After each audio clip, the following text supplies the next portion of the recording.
Talagang nahimik lang kami nagpe-prepare. Yun lang. Deserve ng bata to. Deserve ng mga bata tong panalong to. Yun lang po, yun lang po. Mensahe niyo po sir sa mga taga Davao Region po. Maraming salamat po sa magandang laban.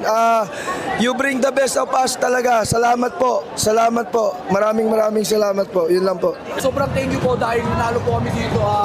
Binigay po talaga sa amin to, para sa amin talaga to. Dahil pinagtrabahuan po na namin to simula una hanggang dulo po. Pinaghirapan po talaga namin to para makuha itong champion na to.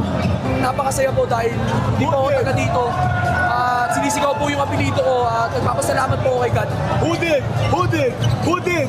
Got it! Nag-recover lang kami sa pag-communicate with my teammates. Lahat kami, nagtulong-tulong kami paano kami makakabalik sa ginawa ng Dabra sa amin.